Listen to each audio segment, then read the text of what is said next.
योगी सरकार का बड़ा फैसला। कोटा से यूपी के छात्रों की वापसी।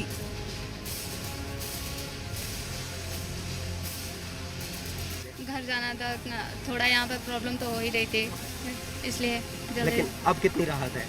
अब थोड़ा राहत है, घर जाने के बाद थोड़ा अच्छा रहेगा। योगी के कदम से बिहार में सियासत गर्म।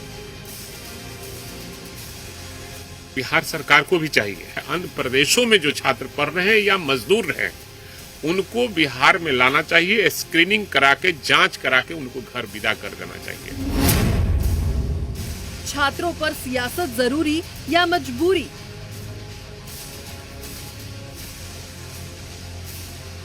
मैं समझता हूं कि बच्चों को वापस तो आना चाहिए, हर हालत में आना चाहिए, उसकी व्यवस्था करनी चाहिए, लेकिन पूरे देश भर के लिए एक सामान्य नीति उसकी हो जानी चाहिए।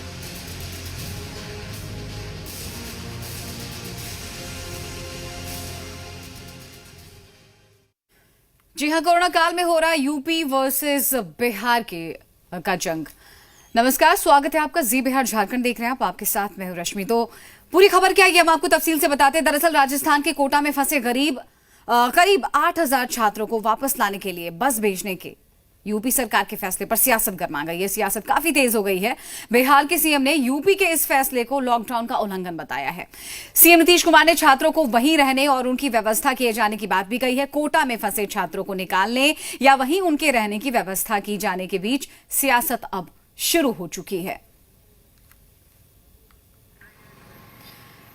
तो देखिए कैसे उत्तर प्रदेश सरकार की तरफ से बड़ा फैसला लिया गया। राज्य से करीब 300 बसें राजस्थान के कोटा भेजी गई हैं ताकि ये छात्र वापस आ पाए। अब इस फैसले पर सियासत गर्मा गई है। बिहार के मुख्यमंत्री नीतीश कुमार इस फैसले के खिलाफ हैं। उनका कहना है कि इस मामले में राजस्थान सरकार को एक्शन लेना चाहिए और यहां पर सोचने की भी जरूरत है, क्योंकि यह सरासर नियमों की अनदेखी है, लॉकडाउन का उल्लंघन है। और दूसरी तरफ इसी फैसले का कांग्रेस स्वागत करती है। नीतीश कुमार ने जो स्टेटमेंट दिया है वो उसके साथ है कांग्रेस, और अलग राय यहां पर आरजेडी की, राष्ट्रीय जनता दल की। उत्तर प्रदेश के मुख्यमंत्री के द्वारा कोटा राजस्थान में फंसे अपने राज्य के छात्रों को लाने के लिए 250-300 बसों को भेजना कांग्रेस की नजर में कहीं न कहीं यह लॉकडाउन के प्रावधानों का खुल्लम खुल्ला उल्लंघन करना है।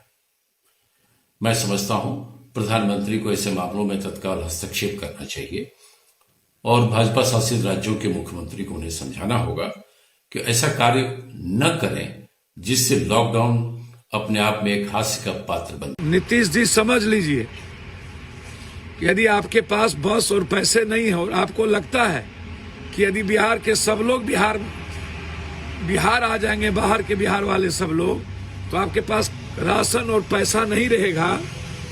इसके लिए आप बिहारियों को मार दीजिए, बिहारियों पर जुल्म कीजिए, ये इससे बड़ा जघन्य अपराध कुछ नहीं है। मैं बिहार के कोटा के बच्चों को ले जाने के लिए 50 बस देने को तैयार हूँ। 50 बस मैं दे रहा हूँ, आप बिहार के कोटा के बच्चों को बिहार ले जाइए, पूरी जांच करिए और उसको घर पहुंचाइए। बिहार सरकार को भी चाहिए कि जिन जिन प्रदेशों में, चाहे वो कोटा में छात्र पढ़ रहे हों, बॉम्बे और दिल्ली में छात्र पढ़ रहे हों, चाहे अन्य प्रदेशों में जो छात्र पढ़ रहे हैं या मजदूर रहे, उनको बिहार में लाना चाहिए, स्क्रीनिंग करा के जांच करा के उनको घर विदा कर देना चाहिए। आज सारे लोग भूखे त्राहिमाम किए जा रहे हैं। कोटा से जितने भी छात्र थे, मजदूर थे, सबको वहां से निकालने का काम किया है। राजधर्म आपका यही कहता है, आप भी काम कीजिए। जितने छात्र मजदूर फंसे हुए हैं सबको आप जो है सो वहां से लाइए, बिहार में क्वारंटीन कीजिए, उनको पर्याप्त जो है चिकित्सा मुहैया उपलब्ध कराइए। अलग अलग जो राज्यों में हमारी जो 9 राज्यों में जो 9 राज्यों के 12 शहरों में जो बिहार फाउंडेशन की 50 से ज्यादा जो राहत शिविरों के जरिए जो काम हो रहा है उसको भी देखना चाहिए और लगातार समन्वय बना करके राज्य सरकार दूसरे राज्य सरकारों से भी संपर्क कर रही है कि जो जहां है उनको कोई कठिनाई नहीं हो। अब ऐसे समय में अभिभावकों को भी सहयोग करना चाहिए और छात्रों को भी सहयोग करना चाहिए। जो जहां है वहां रहे और वो अपनी भी मदद कर पाएंगे, अपने परिवार की मदद कर पाएंगे और इस राज्य की भी मदद। तो जैसा कि देश के प्रधानमंत्री ने भी कहा था, जब लॉकडाउन का ऐलान किया गया था, संपूर्ण राष्ट्र में यही अपील थी कि जो जहां है वो वहीं रहें।